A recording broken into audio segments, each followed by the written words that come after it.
Hello, friends and family and fellow tribe members. Dr. Ken Berry with you for the next edition of Monday Night Live. As you may notice, I am lacking a person to my left, your right. Neisha is currently laying down with baby Bonnie. They are still recovering from their uneventful yet exhausting journey. Bonnie into the new world and Neisha into the world of being a parent to kids, not just a kid. And so they're probably going to make an appearance later on in this live.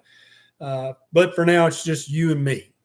So let's sit back and relax and talk about a proper human diet. I'm happy to answer any questions that you might have about what you should not do. I can answer questions about anything except for politics and religion. How about that? Neisha said none of that. Hey, Natalie, how's it going? We've got Paola, our lovely moderator, and Marcia, our other lovely moderator. I'm not sure if we have our other mods in here yet or not. These guys are very knowledgeable about a proper human diet, and they'll often reach out and answer you in the comments if you have an obviously beginner question. Hey, there's Mitzi, our other.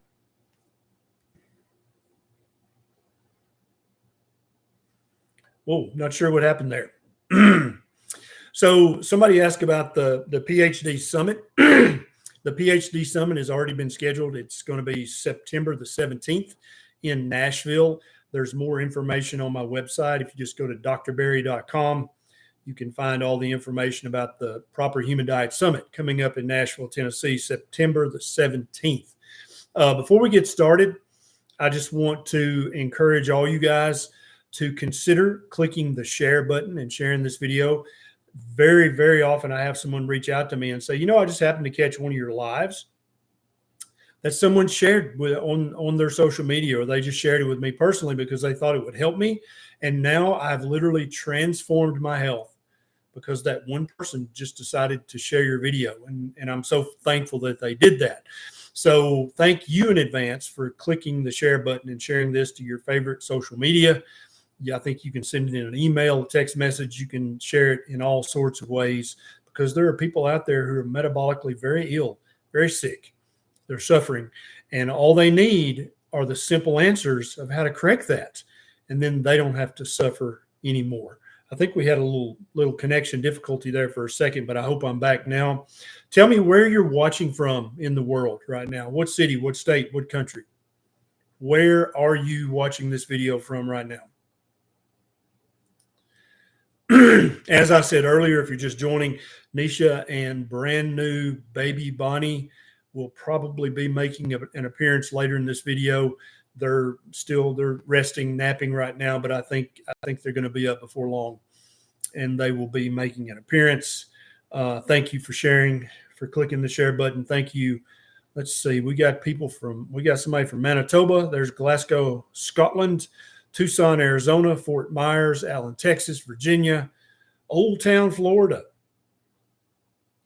Canada, Australia, Dallas, Texas, Colorado Springs, New Zealand, Saudi Arabia. All right. We got tribe members all over the world who are hungry for a proper human diet, who are anxious to improve their health, and who are eager to learn the simple tricks and tips that will help to improve their health. Somebody asked, where do I get the triple B&E shirts, beef, butter, bacon, and egg shirts, and also the Proper Human Diet shirts? So there's a link down in the show notes for the Proper Human Diet shirts. They also have hoodies and tank tops and T-shirts. I don't know, all kinds of different PhD apparel. This is an OB Farms T-shirt. That's the name of our farm here. We inherited Neisha's grandfather's farm when he went to heaven. And Oxford is the O, Berry's the B. And we actually have a YouTube channel where we post farm videos occasionally. We're really terrible at that right now, but you might want to subscribe if you like gardening and ranching and watching grown men play in the woods with their chainsaw. You're welcome to subscribe. I had a super chat from Tia. She said, what about caffeine, Dr. Berry? Is caffeine safe? Is it okay? I actually have a video or two on this YouTube channel about caffeine, Tia. We've been trying as healthcare providers to prove that caffeine is bad for humans for decades, and we can't do it. We can't even prove that caffeine is bad for pregnant women or newborn babies. We just cannot prove that it is bad. And when such a concerted effort has been made to prove that something is bad and it still hasn't been proven, that's probably pretty good inductive reason to think that it's probably safe. Lori says, I have cirrhosis, non-alcoholic fatty liver disease. Liver is still compensated. The specialist told me, help. They say it can't be fixed, only slowed down. They're getting me ready to go on a transplant list in the future if needed. I've been keto since February. So, Lori, I just actually posted a new YouTube video on this channel today about fatty liver disease, non-alcoholic fatty liver disease, NAFLD. And there's a new randomized controlled trial study in human beings that shows that eating lots of fruit, drinking lots of fruit juice, drinking those fruit juice smoothies that are so popular on the gram, that actually has been shown to make your fatty liver worse. So keto is a great start for you, Lori. You may want to consider doing 90 days of carnivore, beef, butter, bacon, and eggs. That is going to lower your blood sugar and your insulin levels. It's going to allow your body a chance to burn all that fat out of your liver before it causes permanent liver damage, which it will do if you don't get that taken care of. MG3919 says, please help. I can't get my blood pressure down. Beef, butter, bacon, and eggs for 1 month, 3 years off and on carnivore keto. Meds are not working on a beta blocker and blood pressure meds. Currently 174 over 115. So MG, first thing I want you to do is be checking your blood pressure twice a day at home when you're calm and relaxed. Do not check it if you're upset, mad, or tired, or in pain. It's going to be high. Also, if you're in chronic pain, you're going to have a chronically high blood pressure. That's to be expected. So number one is record it, write it down, keep up with it, because very often people think that it's high because they only check it at the doctor's office. And that's not the place you're supposed to check blood pressure. You need to be checking it at home when you're calm and relaxed. Continue beef, butter, bacon, and eggs. Most people, 1 month is going to improve the blood pressure, but it may take 3 to 6 months to get it closer to normal for you. With the blood pressure that high, you need to call your doctor's office tomorrow and be seen just to make sure nothing else is going on. You also need to make sure that your doctor's investigated all the causes of secondary hypertension. Because if you've been doing beef, butter, bacon, and eggs for a month and yours is still that high on average, you may have secondary hypertension and your doctor just has not discovered it yet. And there's a discrete list of things that lead to secondary hypertension that your doctor should know, but doctors are busy. Very often they forget to check for all those things. So do an internet search for causes of secondary hypertension. Write all those things down and then go see your doctor tomorrow and say, hey, have you checked for all these things? Because my blood pressure shouldn't still be this high on blood pressure medicine and eating a proper human diet. All right. Peter says, thoughts on fiber in the diet. I've seen content from Dr. Lustig that says if you don't have enough fiber in the gut, you strip the mucin layer and it can give you leaky gut. Yeah, I love Dr. Lustig and I respect him and I agree with him on a great many things. Doesn't happen to be one of the things we agree on. I haven't eaten a shred of fiber in years, and my gut is perfectly healthy. My gut bacteria distribution is beautiful. When I had it tested, I have no problem with bowel movements. I have no gastrointestinal symptoms whatsoever. Fiber is not an essential nutrient. There is never been proven that human beings have to eat fiber for any reason whatsoever. There is some anecdotal evidence and there is some observational evidence that eating more fiber may be beneficial. But let me say that very clearly, eating fiber. So if any of you guys are wasting money on Fiber One or some high fiber cereal or something like that, you're wasting your money. And you may even be harming your health. If you want to get some fiber, you need to get that from green fibrous veggies or from fibrous fruits That's the only source of fiber that you should ever put in your body. Metamucil, no. That's junk. That's a waste of money. Okay, good question. I also have videos on this channel about fiber and why you don't need it. Buck Desno says, is Prefnar good for older adults in their 60s? So Prefnar is an immunization. There's a lot of docs recommend that older folks get the flu shot every year, get the pneumonia shot routinely. Prevnar is one such immunization. If you have metabolic disease, if you have anything that weakens your immune system, whether it's a disease or a life situation, then you probably benefit from taking the Prevnar. But if you are perfectly healthy, eating a proper human diet, living a proper human lifestyle, and you don't have a single marker of metabolic disease, then it's not going to hurt you to take Prevnar, but you may not need it. It may not benefit you whatsoever. Emily, 74-year-old male smoker with vascular Parkinson's diagnosis and hypertension. MD, his doctor told him to keep the LDL under 70. This is idiotic advice.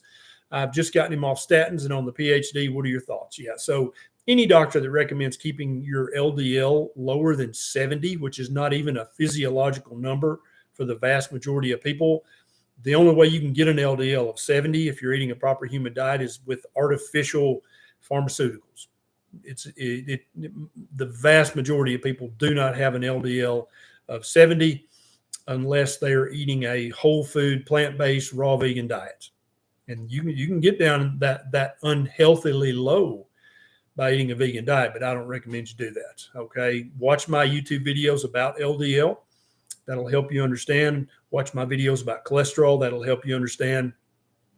These are not things you need to be afraid of. Now, the smoking, yeah, that's gonna kill your loved one. That needs to stop. The vascular Parkinson's, you might notice when they convert to a proper human diet that the progression slows down markedly. In some cases, the progression almost seems to stop in some people.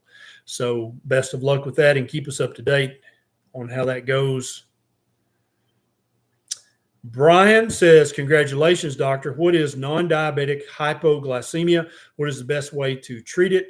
So many people who are not diagnosed with type 2 diabetes will actually be pre-diabetic, but they don't know it because their doctor didn't check the right labs. And in these people, or you can just be hyperinsulinemic, and the doctor doesn't know that because they also didn't check the labs. And so when that kind of person eats too many carbohydrates, they have a blood sugar spike. Then their insulin spikes to pull the blood sugar back down low. And in doing so, pulls it down too low. And so the vast majority of people with non-diabetic hypoglycemia, they have a low blood sugar about an hour or 2 or 3 after they eat. And all you have to do in the vast majority of these cases is just lower your carbohydrate intake. Never, ever eat a high carbohydrate meal, and you'll notice you just don't have those low blood sugars anymore. Good question. Thank you for the super chat. Hey, Brian Forsyth, how's it going, brother? Is there a website or service that can help me to decipher my current lab results? I don't know of a specific website. I do a lot of this, Brian, on Patreon, as you know, but also I have a new book coming out very soon called Common Sense Labs, which not only is going to give you the list of the labs you need to ask your doctor for, along with the justification, because many doctors will say, well, what do you even want that for? Well, with Common Sense Labs, there's a paragraph that says the reason you want this is blah, blah, blah, blah, blah. So you can tell your doctor, blah, blah, blah, blah. Dummy, now order the test. Also, it has in the Common Sense Labs book, which will be out shortly, the next few weeks, it has not only the normal ranges of labs, but the optimal ranges for all your different labs. Many labs, the doctor will say, oh, that's normal, but that's not optimal. Okay. So look for the book coming up. I'm going to post all over social media, Brian, when it's available. Common Sense Labs, written by me and my good friend, Kim Howerton, who suffered for years from undiagnosed hypothyroidism because her doctor just didn't know which labs to check. Candace, I have 2 parathyroid tumors removed last week. Is the carnivore diet okay for me? Calcium low, tingling, and fatigue. So I hope your doctor told you that it's okay in your specific case to take a calcium supplement. Like you can take Tums. In many cases, we would tell people, especially if they had all of their parathyroid glands removed, to take 6 or 8 Tums every day so that they could make sure they get enough calcium. And the fact that you're tingling means that you probably need to take a calcium supplement. Now, the vast majority of humans do not need a calcium supplement, but since you have had your parathyroid surgically mucked with, you need a calcium supplement. But you're still a human being, Candace, and you still deserve all the benefits you'll get from eating a proper human diet. Good question. Cindy, what are your thoughts about type 1 diabetics and statins? Husband's cholesterol is good. Recently told his endo he wanted to stop until he got new labs. So there's not a shred of research that shows that giving a statin drug to a type 1 diabetic in any way improves their life or lengthens their life. Might lengthen it for 3 days. And so out of 70 years, you take a pill every day for 40 years to add 3 days to your life. Yeah. And then all the potential side effects that go along with statin drugs. I would not recommend that, Cindy. What I would recommend for your type 1 diabetic husband, I take it, is that he eat a very, very low carbohydrate diet. He needs to find a doctor who understands low carbohydrate diets. Your doctor, your husband and your husband's doctor need to understand that the American Diabetes Association now recommends a low carbohydrate diet as a dietary intervention for diabetes. So it's in their handout. It's in their handbook.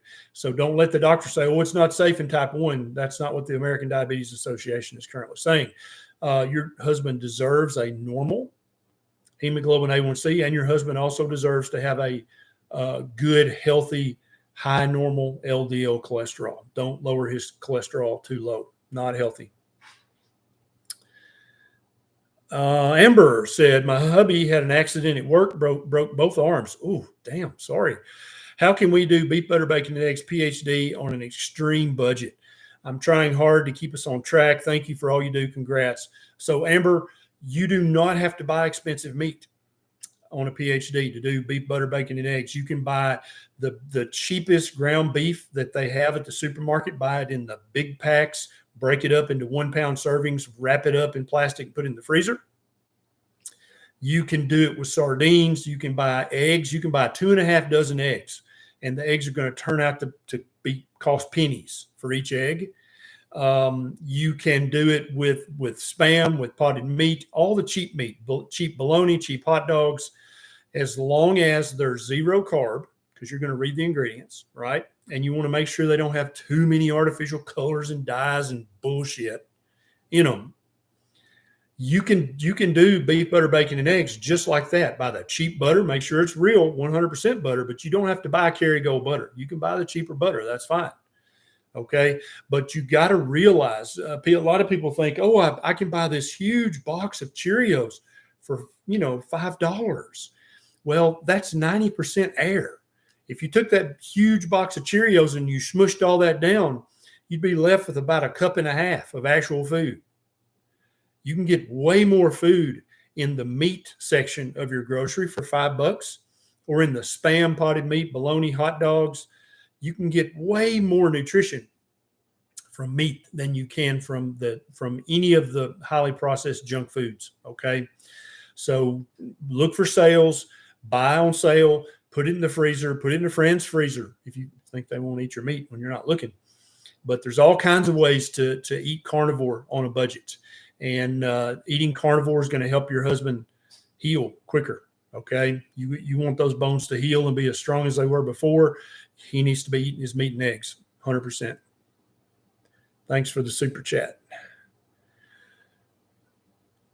Louis Henry Mitchell, congrats on your beautiful baby Bonnie Blue. And so Bonnie Blue probably is going to make an appearance a little later in this live. So if you want to see my brand new baby girl, Bonnie Blue, Leocadia, just hang out with us and relax and have some fun. She should be making an appearance later. Dr. Saladino says he doesn't eat bacon because 99% of pigs are fed corn, soy, and seed oils, which get into our systems when we eat bacon. Is this correct? So I think that pork and chicken, they are monogastric animals, which means they don't have the magic multi-chamber stomach that ruminant animals have, like cows, goats, sheep, venison. And I think that pig meat and chicken meat is not quite as good as ruminant meat. And so in the grocery store, that would be beef. So I would say that the majority of the meat you eat needs to be either beef, sheep, goat, venison, elk, caribou, reindeer, camel, depending on where you're at in the world, water buffalo, bison. Those are ruminant animals, and they do magic things, okay, especially if they're able to eat grass, which is what they're made to eat. But they can also eat corn and soybeans and still turn it into very healthy, nutritious meat. The meat from pigs is still 1,000 times healthier than eating a bowl of Special K or Cheerios, or eating a bag of Sun Chips or Doritos, or eating even something similarly healthy. Like what's a simulacrum of a healthy thing? Nutri-Grain bars. I would 1,000 times rather you eat pork chops than a Nutri-Grain bar. Okay. So we're talking about as a matter of degrees. Beef is about the perfect food on the planet for humans. Pork, chicken, other forms of monogastric animals are second place. That doesn't mean they're bad. It just means they're less good than beef. So if you love pork, I think it's fine to eat occasionally. If you love chicken, I think it's fine to eat occasionally with the bone in and the skin on. If you buy pork, ask your butcher not to trim the fat. The difference between pastured pork and grocery store supermarket pork is real, but it is also real small. There's not much of a difference, but there is a small difference. Good question. Thank you, Tina Marie, for the super chat. Trying to stay caught up. Thanks, Ron B, for the super chat.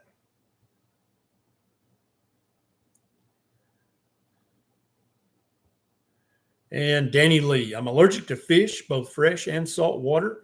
That's really rare. And shrimp. Sorry, Danny. So I'm not taking any fish oil or krill oil. What are other good sources of omega-3s? Danny, I would bet you $1,000 that you're not allergic to cod liver. You can actually buy it in tins, just like sardines come in little cans. And I would bet you money that you're not allergic to that you can eat it just fine. If you're worried about that, buy a can, go to your local hospital and park in the emergency room parking lot, go into the waiting room, and then eat the cod liver. And if you start to have an allergic reaction, you couldn't be in a better place. But then when nothing happens, you can go home, and then you'll know that you've got an excellent source of omega-3 fatty acids, DHA and EPA in cod liver, not cod liver oil. But I bet you money you can eat it, Danny, and it will not bother you at all. Good question. Fully Laden Swallow, thank you for the super chat. You guys are awesome. Thanks so much. I can never tell which way they're going.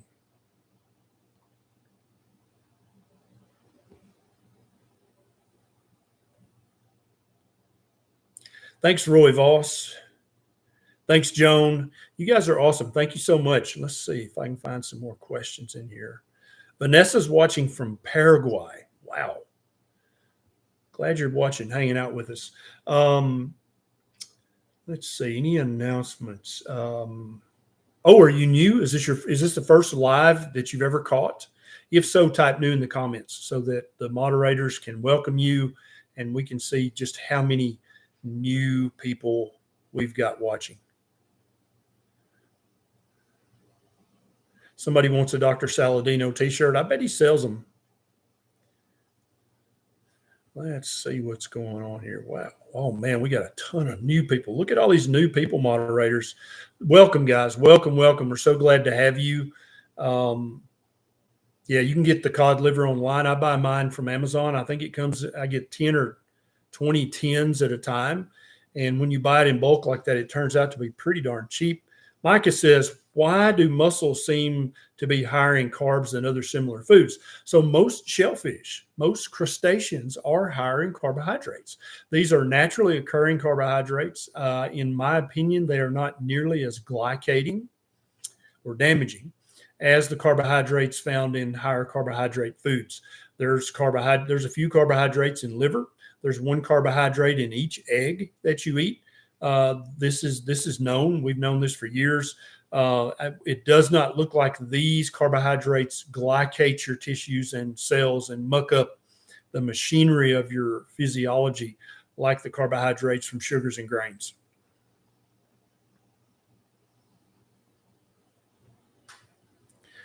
Nettie says, my total cholesterol reached 275 on a meat-based diet, but my triglycerides are a healthy 62. Doc wants me cutting back on meat. So Nettie, I would absolutely recommend you not cut back on meat, because having a triglycerides of 62 is astoundingly wonderful. My total cholesterol currently is 250. So you're a little bit higher than me. No, my total cholesterol was 350. My LDL cholesterol was 250. I'm not worried about either one of those numbers. I don't think you should be worried about that too. Make sure your doctor checked the hemoglobin A1c and a C-peptide or fasting insulin. And make sure your doctor checked your HDL as well, because those are actually important metabolic measurements. Renee says, can carnivore help with recurrent pilonidal cysts? Great question. So just having a pilonidal cyst for most people is not that big of a deal. It's when it gets inflamed or when it gets infected. That's when the pilonidal cyst becomes a big problem, right, Renee? And so by eating a proper human diet, which includes carnivore, you're going to be lessening the inflammation, the chronic inappropriate inflammation in your body remarkably. And you're not going to be filling your bloodstream up with sugar, which bacteria love. And so your risk of having an infection goes way, way down. And so your risk of your pilonidal cyst becoming inflamed or infected goes way down when you're eating a carnivore diet or even a keto diet. So yeah, I highly recommend it. If any of you guys watching have recurrent infections or inflammations that just happen all the time, leg ulcers, some kind of cyst that keeps coming back, I would 100% recommend you try 90 days of beef, butter, bacon, and eggs. I've got a YouTube video about just that and all the ways that it can help improve your health. Brian from Eastern Tennessee says, I've read all the ingredients now. I do not buy anything with maltodextrin in it. You guys know what maltodextrin is. It's sugar. It's corn syrup solids, which your body breaks down immediately into sugar. Modified food starch, which is also sugar. And modified cornstarch, which is long strings of sugar. Yeah. So Brian has woke up. He's reading the ingredients of every single thing that comes in a package. And I encourage you to do the same thing as well. It's very smart to do that. Well done, Brian. Thank you, Janice. Angelic Annihilator says, if someone is eating the SAD diet and gets a bacterial infection, would carnivore starve the bacteria of glucose?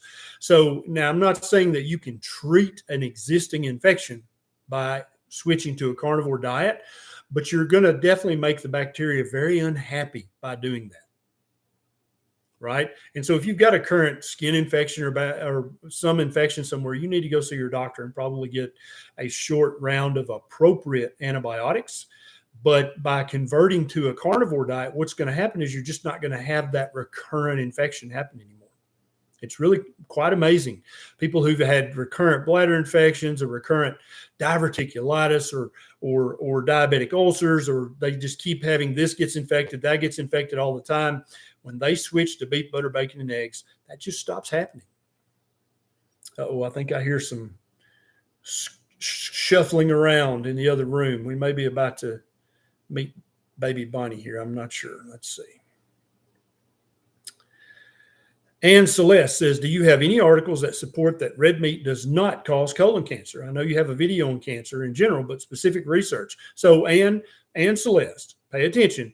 My YouTube videos about red meat and colon cancer and red meat and heart disease, processed meat and cancer, down in the show notes of each one of those videos are the research articles that I used to make that video. There's a link down in the show notes of the red meat causes colon cancer video that shows you that that's not true.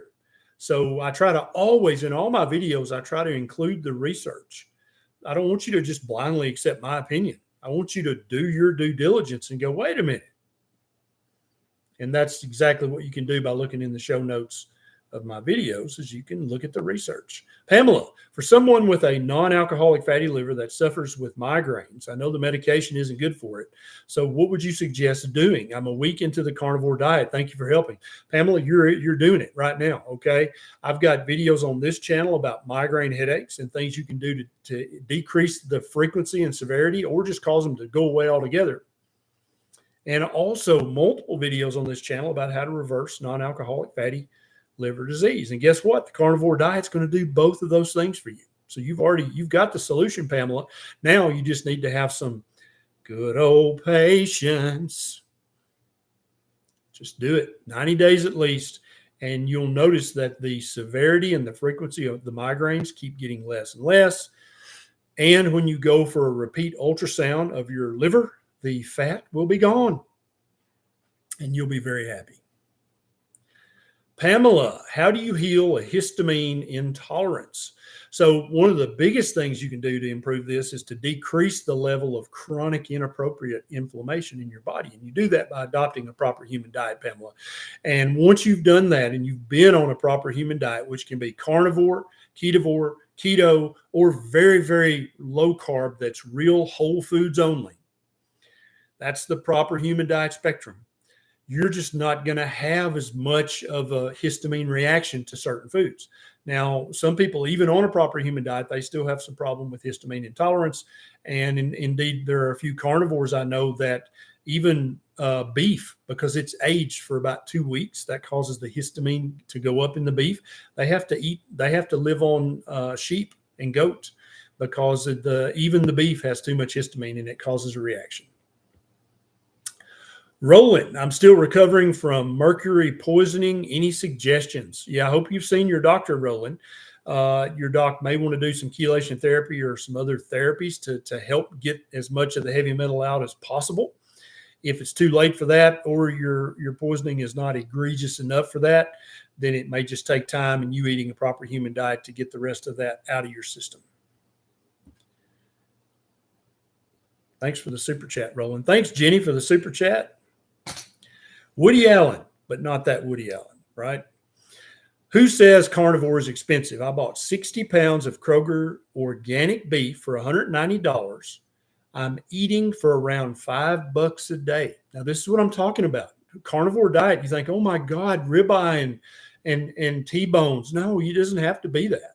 You can go and find ground beef on sale and buy as much ground beef as you can shove in your freezer. And I want you to buy the cheap 70-30 ground beef. I don't want you to buy the 85-15. It's more expensive and it's less nutritious. Get the 70-30. It's always cheaper. And buy as many pounds as you can shove in your freezer. And then you can eat for about $4, $5, $6 a day. That's pretty cheap, isn't it? Well done, Woody. Hey, Sherry, congrats. 4th oral surgery 1 week ago, took out back 2 teeth, found infection. Strict beef, butter, bacon, and eggs for almost a year. Do you think I need the antibiotic? Probably. If you've got infection, especially if they're upper teeth and the infection's up in your maxilla, it's too close to your sinuses in your brain. You need to take the round of antibiotics. Yep. Make sure your doctor picks a very appropriate antibiotic and you only take it for as long as you need it. Many docs will knee jerk and give you an ungodly strong antibiotic like Cipro twice a day for 14 days, when really all you needed was amoxicillin 3 times a day for 4 or 5 days. So ask your doctor specifically when they say, I'm going to give you this, say, well, wait a minute. Is that the exact one I need? Can I get one that's less powerful but yet works on this particular antibiotic? I hope they took a culture, Sherry, because that would help guide their antibiotic choices. Does that make sense? So best of luck on that. I know you've been suffering with these infections. Keep eating beef, butter, bacon, and eggs, and talk to your doc about that antibiotic. CJ says, hey, Dr. Berry, can I take cod liver oil while taking 37 milligrams of Warfarin per week? I'd much rather you just eat cod liver, CJ. You can buy it in a can, just like tuna fish or sardines. You can buy it in bulk on Amazon, and each can turns out to be quite inexpensive. And then not only are you getting the omega-3 fatty acids, DHA and EPA in the cod liver, you're also getting all the other nutrition, the vitamins and minerals that come naturally in cod liver. And so, plus cod liver will taste gross. Cod liver tastes way better. Thank you, Trish Mickey, for the super chat. Thank you, Jenny Lynn. Donnie says, the changes I made since watching you have been life and health changing. Is carnivore beef or all meats? So carnivore is anything that used to run, crawl, jump, fly, swim, shimmy, shake, wiggle. All those things are carnivore. And don't forget, insects are carnivore as well. A lot of people, that freaks them out, but they are technically carnivore because they scamper. Anything with legs, anything with a face, anything that would try to get away from you if you tried to catch it, that's carnivore.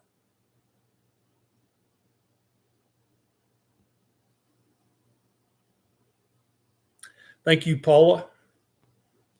Brent says, is diverticulosis purely genetic in causation, or is it something that is majority lifestyle related?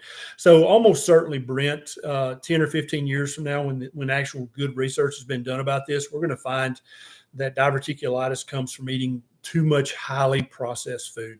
Just all the grains and flours and breakfast cereals and bars and all that crap.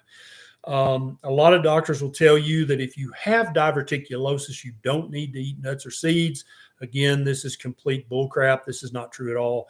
Seeds and nuts do not cause diverticulitis, which is a flare-up of your diverticulosis. There probably is a very tiny genetic component to diverticulosis, maybe 1 or 2%, but 98% of it comes from the diet that you ate previously. So don't ever eat that diet again. Also, congrats on Bonnie. I've been doing the PhD for about a year now and feel amazing. Yeah. If we had started you out, Brent, when you weaned off your mother's breast and started feeding you a PhD, then you would most assuredly not have any diverticuli whatsoever, and you definitely would never have had a flare-up of diverticulitis. I've got a video about diverticulitis, maybe 2, on this channel if you want to learn more. Thank you, David, for the super chat. Rich says, I buy cheap chuck roast from Costco and US Wellness and grind both into hamburger. Very fatty. Another great idea. Buy a big chunk, a big roast, and you can actually buy a hand meat grinder for not much, $20. And then you can get this huge hunk of meat and you can make your own ground meat. And you can that way also put as much fat in there as you want. Also, if you want to add some liver in with your ground beef, you will not be able to taste it, but you'll be getting all that amazing nutrition that comes in liver without being able to taste the liver. And then you could probably wind up eating for $4 a day if you ground your own meat. Plus, you're going to have really strong bicep, tricep, and forearm muscles on that arm that you crank with, right? And you won't be wasting electricity. So, I mean, you can't get much cheaper than that. Thank you, Rich.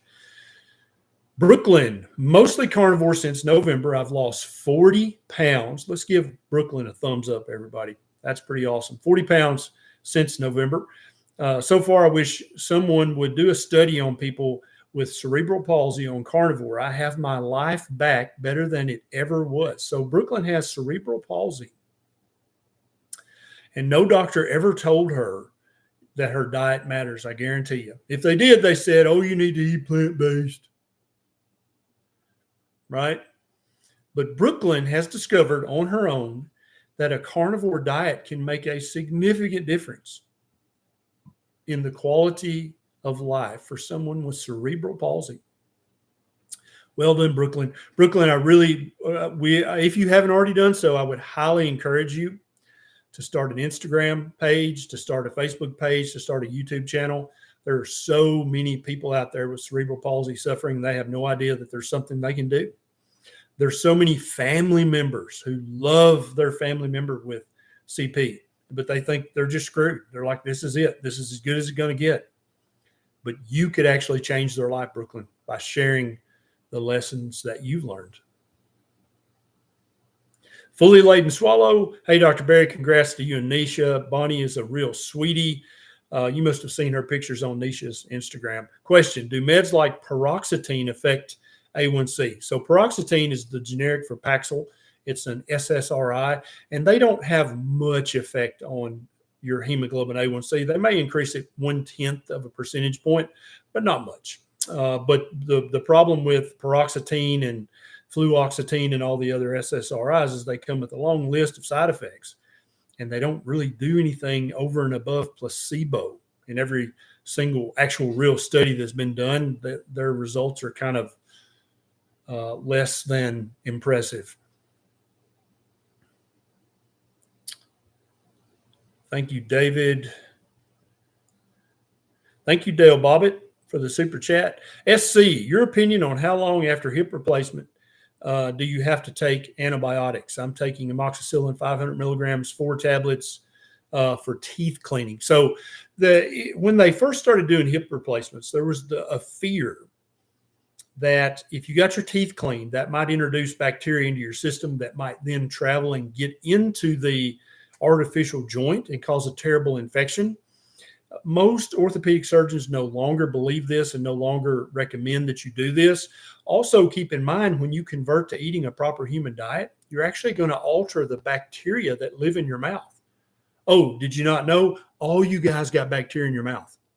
Yeah, including you. We all do. I do. It's normal. It's natural. It's healthy. What did the dad on American Pie say? It's perfectly normal and natural to have bacteria in your mouth. You're supposed to. Okay, but you want to have the right bacteria. And when you eat a fatty meat heavy keto, ketovore, or carnivore diet, you're going to select for the good, healthy bacteria that would never offend you by getting in your bloodstream and causing an infection somewhere. So I would get a second opinion. You probably don't need to do that. All right. Abhishek. I've been ketovore for a year, and that a ketovore diet is less than 10 total grams of carbohydrate a day, lots of fatty meat, lots of eggs with the yolk, a little bit of veg, an occasional few berries or a few nuts. I have lost 50 plus pounds. Congratulations, Abhishek. But have a constantly runny nose, irrespective of the temperature outside.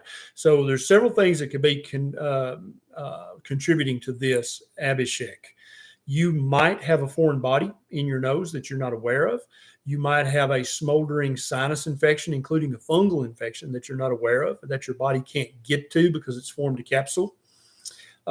You might be taking a medication that's causing you to have runny nose, or you might have rhinitis of the elderly, depending on your age. I don't know your age. You didn't tell me. So there's many reasons why you might be having a chronically runny nose. If it's in any way, if it has an odor or if it's yellow or green, you need to go see an ear, nose, and throat specialist, because you probably either have a foreign body, or you have a deviated septum, or you have a blocked sinus, or you have an infection that's been trapped and encapsulated that your body can't see. If it's just perfectly clear fluid, then many people just do this. They just have this clear fluid that comes, especially as they get older. And I've had patients like this. I've tried every medicine in the book. Nothing seems to help it. It's not dangerous. It's annoying, but it's not a really pathology. It's not going to harm you in any way. Elise says, thoughts on kids eating the proper human diet, and yet their percentile weight isn't high. So the proper human diet is not a weight loss diet, Elise. It is a diet that is nutrient dense, ancestrally appropriate, uninflammatory, that's got all the vitamins, minerals, amino acids, and fatty acids that your little one needs. Okay, it's not just for weight loss. So if any of you guys have slender kids, underweight kids, or normal weight kids, they are also human beings, so they need to eat a proper human diet. Hey, I think Granny Berry's watching tonight. Can you guys say hi to my granny? She's living in Alabama currently with my parents down there, and she's 92 years old, and she still works in the garden every single day, even if it's 97 degrees. She gets up early in the morning. Tell Granny Berry hi and where you're saying hi from. She loves seeing that. Thank you, Mary, for the super chat. It's late at night, Christopher. Thank you, Philip, for the super chat. Wow, Granny Berry, you seeing this? There's people from all over the world telling you hi down there in Alabama. Hey, Lisa R. Nichols, congratulations on your precious Bonnie Blue. She is beautiful. Oh, you must have seen her on Neisha's Instagram. Love your channel, and God bless you for all you and Neisha do. I watch y'all all the time to keep my morale up and keep on track. Thanks from Lisa in the UAE. Thank you so much, Lisa. I'm glad that we're able to keep you on track and hopefully keep you entertained and not bore you too much. I know in some other countries, it's really much more burdensome to try to eat a proper human diet. The social judgment, and in some cases, even the religious judgment, is quite severe in other countries. And I don't know if it's that way in the UAE or if your family's that way, but I know many people in some countries, they almost feel persecuted eating a proper human diet. So I'm glad that you're sticking in there, and I'm glad that we can help. There, Granny Berry from Ontario, Palm Springs, California, Long Island. Why don't they call it Short Island? Because, I don't know. That's just how my brain works, because it's not a very big island. I mean, it's oblong. It could be Oblong Island, but not Long Island, because it's not that long. Brenda says, thank you for your helpful videos. You're easy to understand since you speak Southern, as I do, from Alabama. So, yeah, Brenda's one of these people that thinks I have an accent. I'm not sure why people think I have an accent. I don't know where they get that from.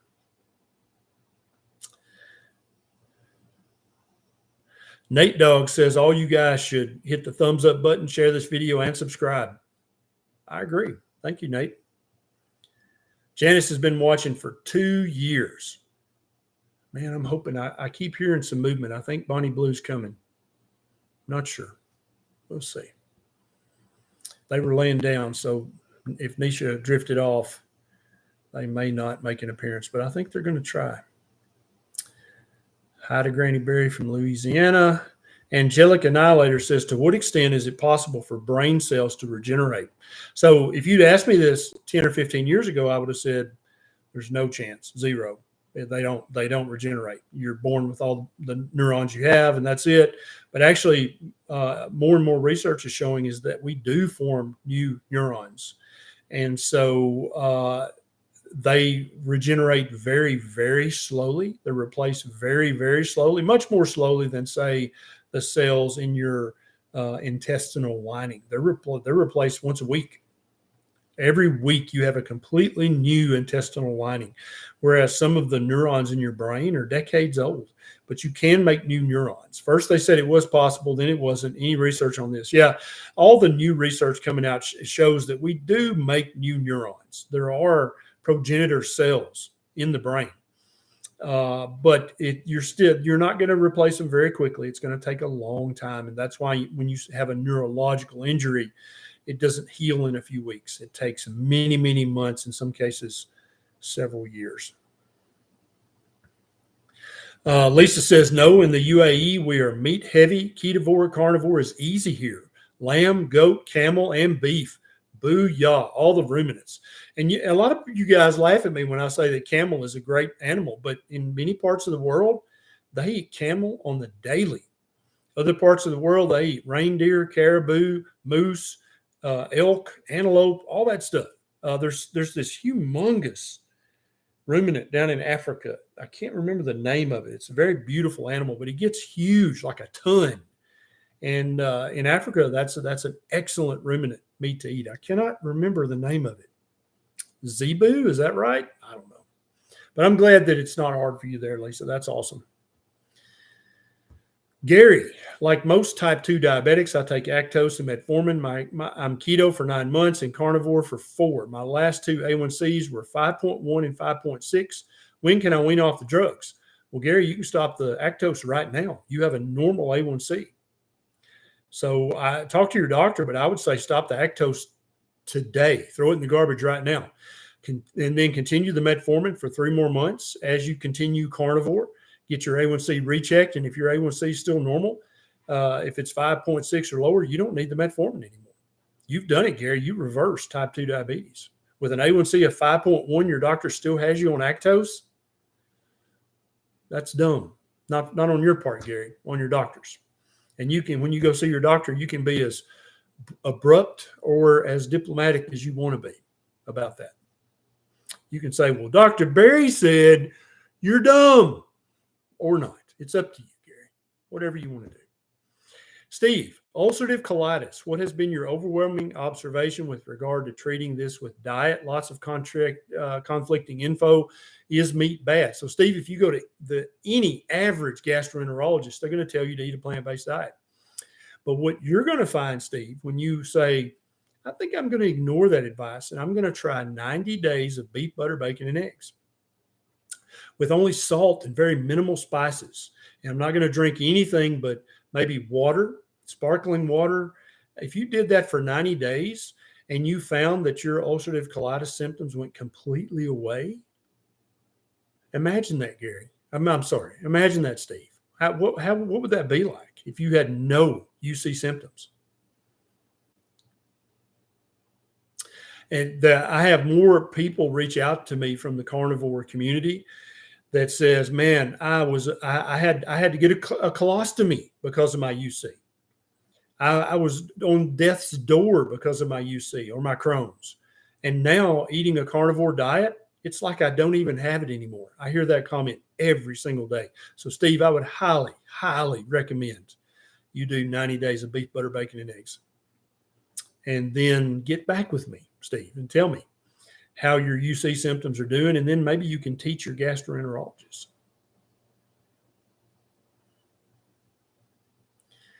Holly says, has there ever been someone who was eating a carnivore diet but then got bitten by a tick and turned allergic to meat? Probably. You're talking about the alpha-gal that some ticks can give you. This is only a specific kind of tick. And even if you get bitten by that kind of tick, it's still quite rare to develop alpha-gal. But some people do. And it's typically short-lived, anywhere from 3 months to 12 months. And then you can go back to eating meat again. Keep in mind that this is only red meat that you're allergic to. You can still eat all the fish and all the poultry. They're not going to bother you at all the crustaceans, all the shellfish. So you can still eat a 100% carnivore diet, even if you have alpha-gal. You're just not going to eat red meat. Auctions for you. Long Island is 120 miles long, former 55-year resident. I know, but still, if you look at it on the map, is Long Island long compared to Tennessee? It's not. But I mean, 120 miles, that's pretty long. Yeah. Auctions for you. Just switch from keto to carnivore as my weight loss has stalled. Can you explain why no heavy cream in my coffee since it is a meat product? So for some people, the protein in liquid dairy, the casein and the whey is inflammatory, and it can cause a cortisol spike, which can raise your insulin, which can turn off fat burning. Now, this doesn't happen for everybody. Some people can use heavy cream, half and half, just fine. But it's not the fat part of dairy that's the bad part. It's definitely the lactose, the sugar. None of us need that if we're over the age of 7 years of age. We don't need any lactose in our diet at all. But for the majority of humans on the planet, the casein and the wheys are inflammatory, and they're going to cause a cortisol elevation, which is going to raise your insulin. And that can cause people to stall. And so what I would do, auctions for you, is try 90 days with no liquid dairy whatsoever. The only dairy that goes in your mouth is either butter or ghee. And I think you'll find that that unstalls your weight loss. If not, I've got a video on this channel called The 13 Reasons Why Your Weight Loss Might Stall. And watch that video and investigate thoroughly all 13 reasons. Edmund, have lost 25 pounds in less than a month since I started this adventure. I thank you, Dr. Barry. Let's give Edmund a thumbs up. Well done, Edmund. And you may or may not know, I was just on the cover of Woman's World magazine, and they always put really eye-catching headlines. It was like, lose 24 pounds in a month or in a week. I can't remember what it said. I don't even have a copy of it. But I've got a lot of flack on Twitter. I'm pretty active on Twitter, and a lot of the people are like, that's impossible. That's just fake news. And I'm like, I mean, Edmund just did it. So whatever. Yoga says, firstly, congratulations to you and Neisha For Bonnie B, my question is about remedies for sore throats and colds. Is there a carnivore option for it? Because all I get told about is fruit juices and honey, and I'd rather not go back to that. So, yeah, yoga, when you get a viral pharyngitis, sore throat, or a viral upper respiratory infection, there is not anything you can do. Medical science has been working on this problem for decades. There is nothing you can do to make it go away quicker, except for maybe fasting.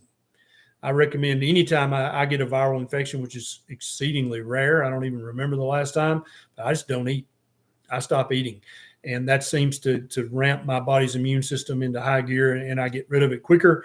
But definitely fruit juices and honey, if anything, will make your cold or sore throat last an extra day or two. There's nothing magic in honey. Even Manuka honey, you know, that $200 an ounce honey, it's a complete waste of money. There's nothing magic about it. It's just sugar. Same goes for fruit juices. They're too high in fructose. They're going to give you fatty liver. You don't need them. There's nothing magic about them. Good question.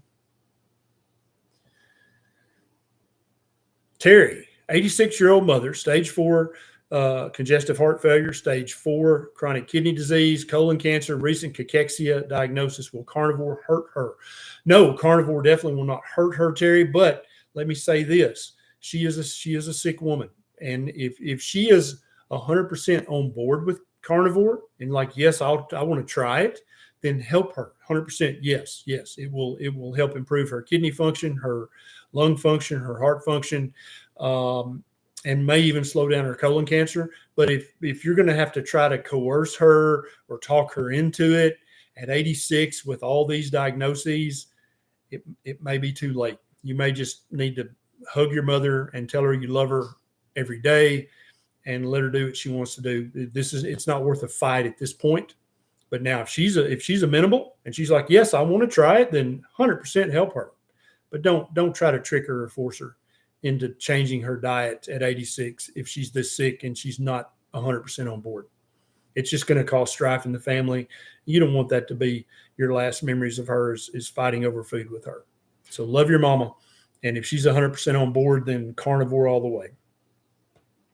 Debbie, some gurus say you must break a fast with bone broth, lean protein 1 hour before a fatty meal because you're highly insulin sensitive and will store fat. Yeah, that's all dumb, Debbie. The gurus that said that either don't understand human physiology or they don't understand human physiology.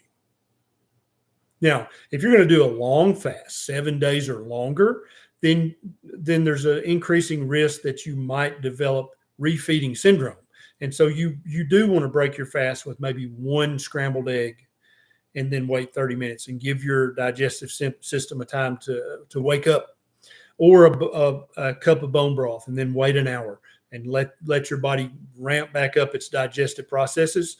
But if you're just fasting for a day or 2 or 3, you're not going to store fat if you break your fast with some bacon and eggs. That's foolishness. Yeah. Now you can go straight to the fatty ribeye unless you've been fasting for 7 days or longer. Then you'll want to do a small meal and wait. Natasha, prepping for my IVF transfer. Oh, Natasha, honey, I know how nervous you are right now. Prayers for you that it sticks. Anything on if keto improves outcome. So there's multiple ongoing studies right now, but there's no published studies about a low carbohydrate diet or a carnivore diet increasing the take rate of in vitro fertilization. But I can just tell you that more and more fertility specialists are on board with this. Our fertility specialist in Nashville, when we had to have IVF to get Beckett, was 100% on board with keto. 100%, like, yes, perfect, do keto, yes. Dr. Kiltz, who's all over social media, he is a fertility specialist in New York State. He recommends a carnivore diet for all of his women who are trying to get pregnant, whether it's IUI or IVF, or just trying the old-fashioned way. 100% carnivore all the way. Fatty carnivore is what he recommends. And so fatty carnivore is what I recommend. And I think you'll find that more fertility specialists, as months and years go by, they'll see the success rate of Dr. Kilt's. Like his success rate is going to be through the roof compared to their success rate. And so they're going to start recommending that as well. We're running out of time here. I was sure hoping you guys are going to get to meet Bonnie Blue. Probably what's going to happen is that tomorrow evening at 6 p.m. when we do our live with our Patreon tribe, probably that's when Bonnie Blue will say hi to the world. So if you're not already a patron, you may want to consider joining. Also, you get 4 extra live Q&As just like this one, except we don't have 4,700 people asking questions on Patreon. We have 1 or 2 or 300. So you get all your questions answered more thoroughly, but probably Bonnie Blue will be there tomorrow. Hey, Neisha.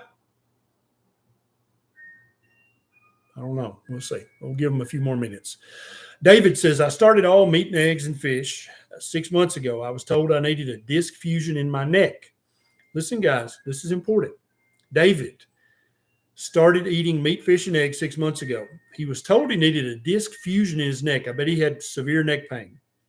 But now I have no symptoms anymore. Can this diet reverse degenerative disc? My neck pain is gone. Oh, also I've lost weight as well. Now, if any of you guys are sitting there right now going, what? Yeah, we get this all the time. David is not alone. So many people with degenerative disc disease in their lower back, middle back, in their neck, when they adopt a fatty meat heavy diet, and it can be full of red meat, it can be full of seafood, their pain gets better. When they cut out the sugars and the grains and the vegetable seed oils and the highly processed crap that Kellogg's and General Mills and Kraft Heinz and Mondelez and Pepsi and Coca-Cola try to sell you for their profit, their pain gets better. So if you've got chronic joint pain, chronic spinal pain, try 90 days of beef, butter, bacon, and eggs. Or if you'd rather do a seafood version, that's fine too. But try it for 90 days, especially before you have any kind of spine surgery. David was going to have spinal surgery. Now he has no pain because he changed his diet. Think about that. Yes, David, we hear this all the time. We don't know the exact mechanisms that this happens, but we hypothesize that what it's doing in large part is decreasing the chronic inappropriate inflammation that was all over your body, including in the discs of your neck. And when you relieve the inflammation, the pain gets substantially better. So happy for you, David, that you're feeling so much better. That's awesome. All right, let's see what else we got here. Somebody asked about Repatha. I don't recommend Repatha for any human being on the planet, nor do I recommend Praluent for any human being on the planet. Nobody is going to benefit from having an LDL cholesterol of under 70. That is not physiologically appropriate. Even healthy people, their LDL is not that low. That is not normal. That is not okay.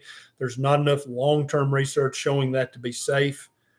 Praluent, in my opinion, is a no-go. Yeah, Lovey Birds, I love the healing stories. Me too. Any of you guys, if you've got something that Keto or Ketovore or Carnivore did for you, put it in the comments, because people read these comments. People read your comments. And your comment could be the comment that they go, well, damn, that's exactly what I've got. And now theirs is gone or better. I'm going to try a proper human diet. Put your story in the comments. Please do that. That helps so many people when you do that.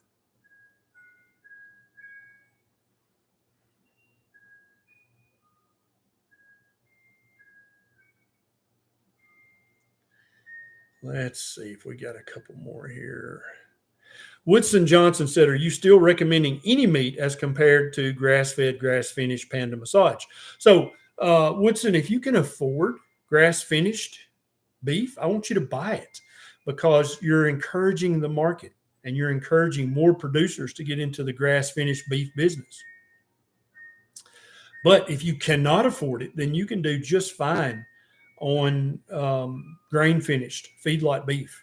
It's slightly less good for you. That doesn't make it bad for you. That just makes it slightly less good. But it's still 1,000 times better for you than anything Mondelez or Pepsi or Coke or General Mills or Kraft, Heinz or Kellogg's makes. Everything they make is chemical-laden crap made in a chemical factory. Highly processed, high carbohydrate. They'll have 5 different types of sugar in there. Lots of vegetable seed oils. I don't care if you eat the cheapest hot dogs they've got at China Mart, that's still going to be way better for you than eating the highly processed crap that big food wants to sell you. Thank you, Mary.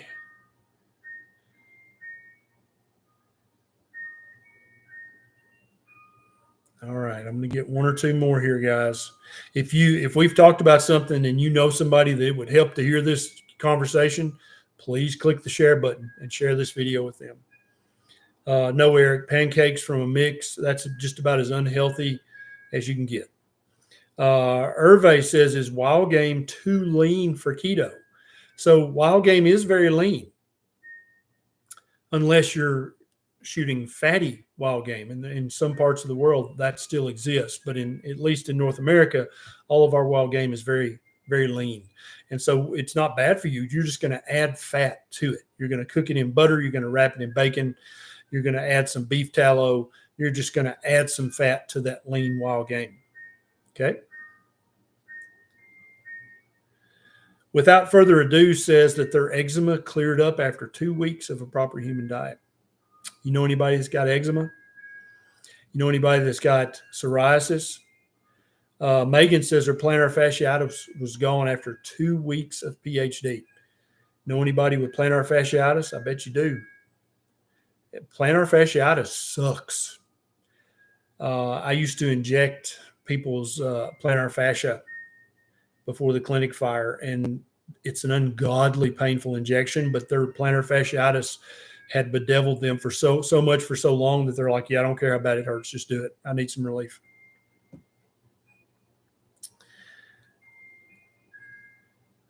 Lorna says, can I soak liver in heavy cream? Yeah, I think that's fine. A lot of people do that. It seems like it gives the liver a milder flavor.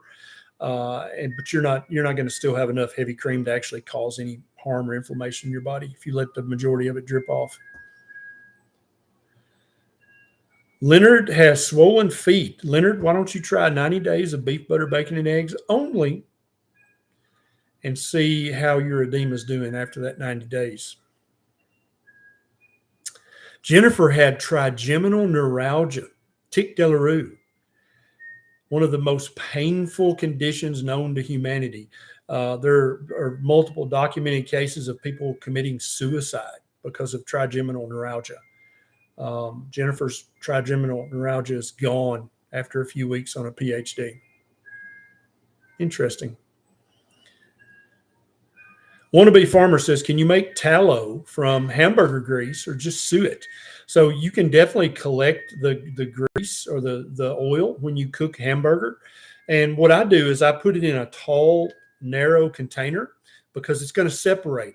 And what I do is what you want to do is you want to get the top off. That's the really good tallow.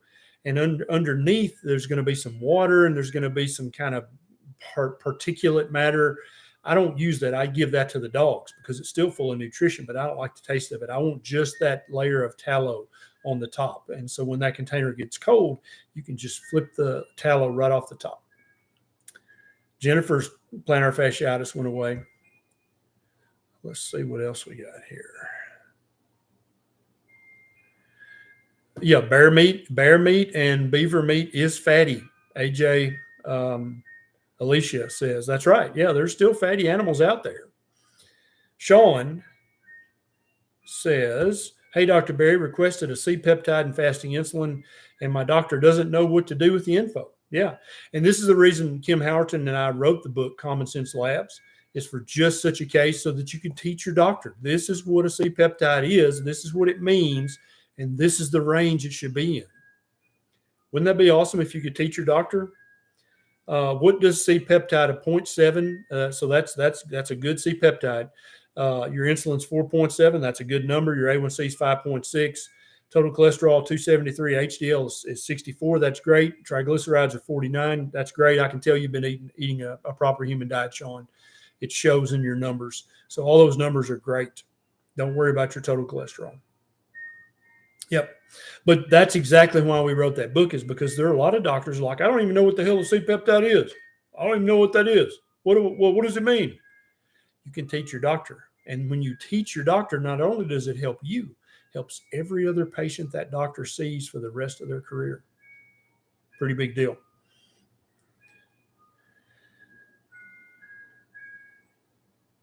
TL says, why does your and Dr. Lustig's opinion on fiber differ so much? He seems to believe it is essential, while you don't seem to agree. Can you explain? Well, TL, first and foremost, I know people who have been carnivores for over a decade who have not eaten a shred, not 1/10 of a gram of fiber in 10, 20, 30 years. And if it were an essential nutrient, they would be dead, wouldn't they? Or they'd be diseased. They would look bad. Their skin would be terrible. They would have gut issues. But these people are about the healthiest people you've ever met in your life. They are full of energy. They are ebullient. They are effervescent. They are bouncing around like Tigger. They feel great. They look great. And you just don't look that way and feel that way if you're not getting an essential nutrient in your diet. Dr. Lustig, I respect him greatly. And I think that if you ask him 5 or 10 years from now, is fiber a big deal? He'll say no. All of us are on a rediscovery journey together. And we're all at different points on that journey. And I'm in no way implying that I'm smarter than Dr. Lustig. I am not. The man has multiple degrees. He's very, very intelligent. I have great respect for him. But we disagree about fiber. But I think in 5 or 10 years, we will agree on fiber. We'll see. Samir, my son is a fit, athletic 16-year-old boy. His A1C was 5.75. This was shocking. Yes. He does not eat a lot of carb or sugars except sandwich bread. Advice, please. Yeah. So Samir, your son's a pre-diabetic. Yep. And depending on what your ethnicity is, if you're from the Indian subcontinent or if you're Asian or Pakistani, you can have pre-diabetes and not be overweight. You can look very slim, very fit, especially if you're young, 16 years old. But you can absolutely have hyperinsulinemia and be a pre-diabetic. And I'm so glad that your son's doctor checked his A1C. Because imagine if he hadn't checked that, he would for 30 years, he would have been a pre-diabetic or a type 2 diabetic and no one would have known. And he would have been doing permanent damage in his body. So probably the only thing you need to do for him is remove the sandwich bread completely, any crackers, any kind of bread product. It doesn't sound like he's eating a lot of desserts or drinking Cokes or anything, but if he's eating a lot of fruit or drinking a lot of fruit juice smoothies or fruit juices, just stopping the fruits and stopping the bread, his A1C will be normal. That'll fix it. And then he can eat all the meat he wants, all the eggs he wants, all the seafood he wants. And then he can have some veg if he wants it. He can have some occasional berries. He can have some occasional nuts. But we now know, we've got black and white documented evidence that he'll become a type 2 diabetic if he does not watch his diet very closely. It doesn't mean he needs to starve himself. It does not mean he needs to suffer. He can eat all the delicious, proper human diet foods. But he's got to get that A1C down. He's doing permanent microscopic amounts of damage all over his body with that A1C being elevated. So remove the bread, remove the fruits, increase the amount of fatty meat, increase the amount of seafood, increase the amount of eggs, recheck the A1C in 3 months, and also have his doctor check a fasting insulin. And then you're going to have all the information you need to help your son stay healthy for many, many decades. All right, guys, I guess we're not going to have an appearance from Bonnie Blue. I think they must have dozed off. If you want to meet Bonnie Blue, become a patron. There's a link down in the show notes. Tomorrow at 6 p.m., definitely Bonnie will make an appearance. Thank you so much for all the super chats, and thanks for hanging out with me this evening. Thanks for sharing this video with someone who needs it. Thanks for fixing your health, because that makes you a light for all the world to see. This is Dr. Berry. I'll see you next time.